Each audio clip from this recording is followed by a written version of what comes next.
Hi everyone, this is Suzanne Wagner and I'm doing a ballet blog today, and this one is called The Demand for Thinness in Ballet. In my generation, being thin was a necessity.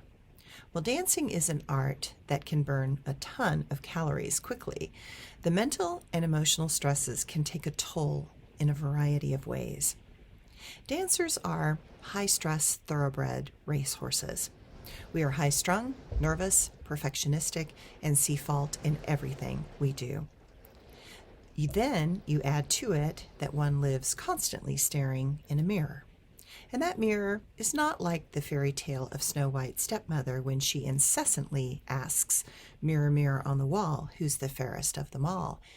And the mirror tells her what she wants to hear until the beautiful Snow White matures into becoming a woman. Our mirror is constantly pointing out what we are doing wrong, and we can find fault with the smallest of things. Add to that the fact that video was not great in our day. It had to be done at the back of the theater and was often grainy, of poor quality, and did not show the talents of the dancers well. It was easier to find faults when one is just a blur. During my time in Berlin, I have, thank God, pictures, but videos of my dancing there were few and far between. And as copies of all these things are owned by the ballet companies, there is a tight lid on allowing them out into the world. Video during my time dancing were taken to record choreography for later use to teach the exact steps and styles to the teachers and the dancers. They were not of any valuable quality for TikTok or Instagram. Ballet West did recordings of each ballet, each show, each night. They were available to us to look at ourselves and to do a self-critique of our performance. Needless to say, that could be an excruciating experience. I remember asking myself, "Oh my, does my foot really look like that from the audience? Yikes." To have the ability to self-critique and not to let it devastate one's emotional state requires a stronger inner self and a knowing that everything is not just steps. I knew deep inside that it was the emotional ability to carry an audience that matters more than just strict technical ability. Even now, I find dancers that perform and are so concerned with correct and perfect technique that they come across to an audience as stiff and often scared. Being a great performer means that one can let all the technique go and trust one's training and the body's ability to do what is required. When you trust your body and let go, only then can the music and the power of the moment merge the heart of the audience with the souls of the dancers. That is when something magical can begin to happen. I can tell, even now, within 2 minutes of watching a dancer perform, if that dancer has the ability to capture my heart and soul and carry me into another reality with him or her. A dancer can be technically brilliant, but if I can't feel their heart, I cannot feel the magic that I crave to feel. I'm going to get a drink of water.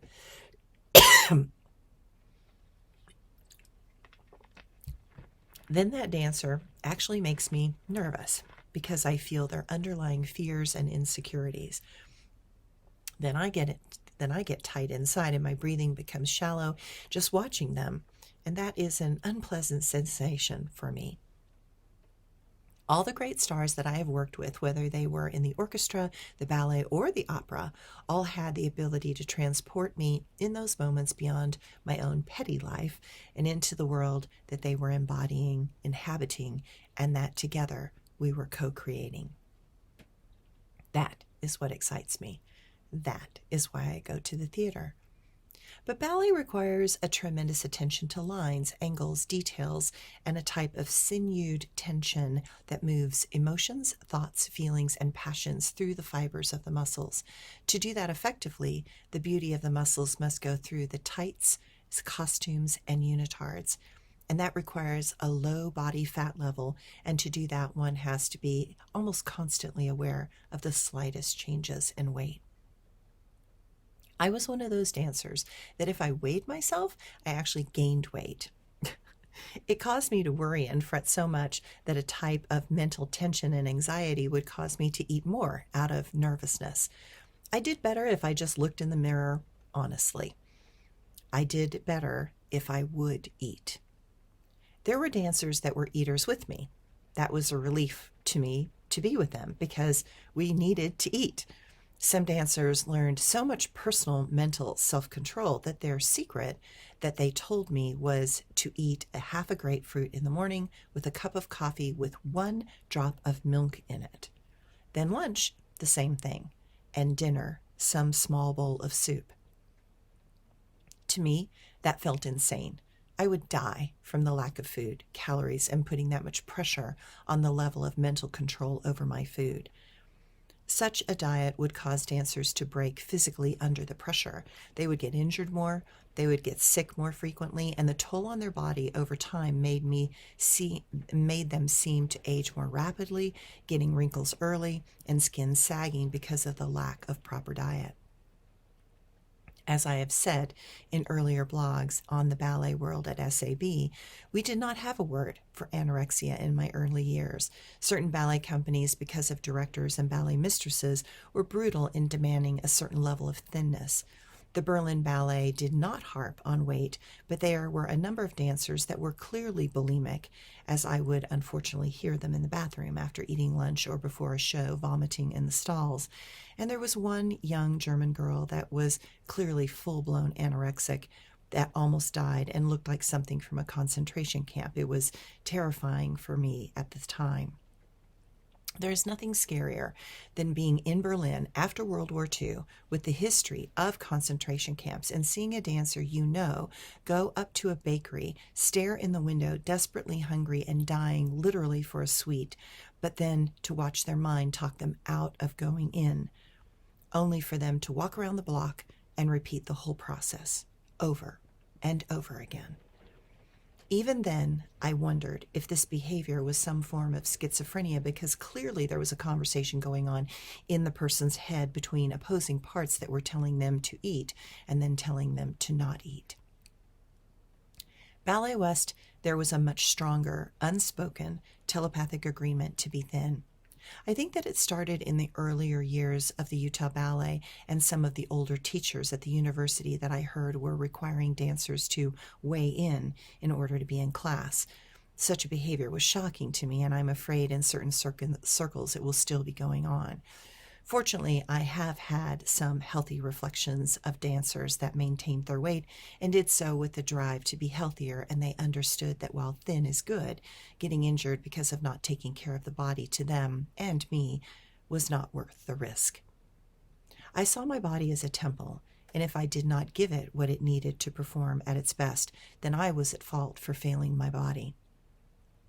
Dancers like Lee Provenchade, a principal dancer with Ballet West, took vitamins and sold those vitamins to the dancers, and I was first in line. I would see dancers literally falling apart. They looked like their legs were jello, and they looked weak, and as if they were about to pass out from a lack of nutrition and food. I would try to hand them a vitamin, and they would refuse, saying, "When I take vitamins, they make me hungry, so I can't do that." At that point, I would say to them, maybe your body is trying to tell you something and that your body is starving for something specific. But until they were literally about to pass out, they would not take the vitamins that I had in my dance bag all the time. I remember we were in Kennedy Center performing, and a newer young female dancer was literally falling down, wobbly-legged and stressed out. I got her to take a B-complex vitamin, which helps stress levels, and in 15 minutes, she was feeling much better. You would think that this would have been a pivotal moment for her, but she went back to abusing her body, ignoring the clear message that it might help her become a better dancer. Some dancers in ballet can get so fixated on thinness that dancers forget to remember that without their body working at optimum level, they will not just fail, but they will fail at critical moments on stage, and that is just not acceptable. Such things get one fired or not have the opportunities to do more. In my generation of ballet, we were busy doing breakthroughs such as having massages, doing Pilates, and discovering how ballet can strengthen some muscles but weaken others.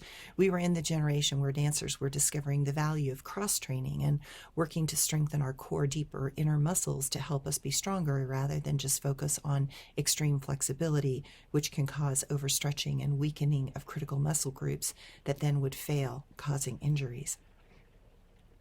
In Berlin, the medical system would look at me for a sore back and give me a prescription for 10 massages before they would see me again. And all this came off our insurance in Germany. It was awesome. I took full advantage of the generosity of this type of care and approach.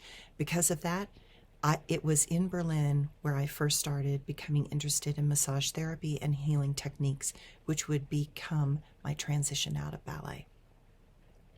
I am grateful that dancers are now educated on eating a healthy diet and taking better care of themselves. After all, ballet is ridiculously a short career for most dancers. The pressures on the body are so high that the chances of career-ending issues are still an issue.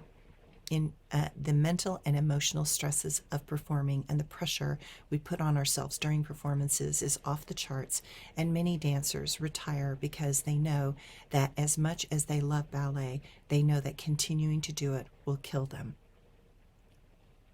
The ending of my ballet career with the director, John Hart, was so emotionally and mentally draining on me that I could see that if I did not quit, that this profession was going to kill me in some way, either mentally, emotionally, physically, or spiritually. It is one thing when one is appreciated and supported by a director and ballet mistress. With Bruce Marks, I came in weak, way too thin, and emotionally a wreck from almost dying. But his faith and belief in me gave me the emotional support that I desperately needed, and because he believed in me, I gave it everything I had, and I believe that magic happened because of that. But Mr. Hart was a completely different story. He was not from my generation of dancers. He was not wanting to allow Ballet West to be this wild and enthusiastic young ballet company. He wanted to remake us into the Royal Ballet, and that was a complete impossibility. None of us were born or bred to dance those styles without tremendous effort. We were continuously failing, and that never feels good to anyone. It destroys the emotions of the dancers and makes us lose confidence in ourselves. One does not no one does well being told day in and day out in various ways that we are not good enough. Every dancer already feels that, but when we would do our best and feel as if our best was disgusting to the director, it tears apart the tenuous glue of confidence that is required by all dancers to keep going. That is how then more mistakes happen, because dancers can't let go and flow. They start thinking too much and analyzing things to the point of nausea. Then the fun goes away, and the reason dancers dance is for the feeling. But if we are required to fit into some very small box from a director's memory as he is trying to recapture his own past through us, then things begin to fall apart. Dancers need the ballet stuff to believe, the ballet stuff to believe and have faith in them. The ballet staff to believe and have faith in them. Dancers need to feel as if they are succeeding. Dancers need to have some positive feedback to keep going. During the John Hart days at Ballet West, it was clear that his demands were not just making dancers miserable, neurotic, and crazy, but he was also making the ballet staff, teachers, and rehearsal directresses miserable as well, and the stage crew as well. The pressures were becoming too much for everyone, and that was when I knew the writing was on the wall. For me, it was a message that it was time to move on and into something else. I knew that artistically, theatrically, and psychologically, I disagreed with John Hart's approach. I knew that I was not alone in my feeling. I knew that I needed to retire before I was going to be forced out. I knew he was prepping me to become a rehearsal directress or a ballet mistress, and that was not what I wanted for the rest of my life. I knew I could not work with him or be his whip to make the dancers do what he wanted, because I never agreed with his approach. I could see that he did not see the dancers of Ballet West the way I did. These were dancers that knew how to have fun and to excite an audience, not with their technical brilliance, as there was no Evdokimовas or Nureevs in the group, but with their energy, enthusiasm, and their joy of dance. Mr. Hart showed me that we can never go back. We cannot keep remaking the past. We have to learn to work with the talents and abilities of the dancers we have and give them the opportunities to grow, not by trying to fit a round peg into a square hole, but by honoring those who honoring who these dancers were and support their inner and outer growth by finding choreography and vehicles for these dancers to shine. What I loved about Ballet West was its wildness and the freedom that these dancers carried onto a stage. The style of Ballet West was the style of America, and the freedoms of this country offered, and the unique blend that these dancers offered to a world that needed to remember that we did not need to mimic other countries, other styles, other times. We were here to show what happens when we embrace our diversity, are allowed to shine, and show that it can be done. I am happy to say that under Adam Skloot, the current director of Ballet West, that unique outlook burns brighter than ever, and because of his ability to embrace the energy of Salt Lake City and the dancers that come to this area for those freedoms, this company that I love so dearly is better than ever and reclaiming its place on the world stage, not for being a copycat of another company, but for being its own unique and very special self. Thanks, everyone.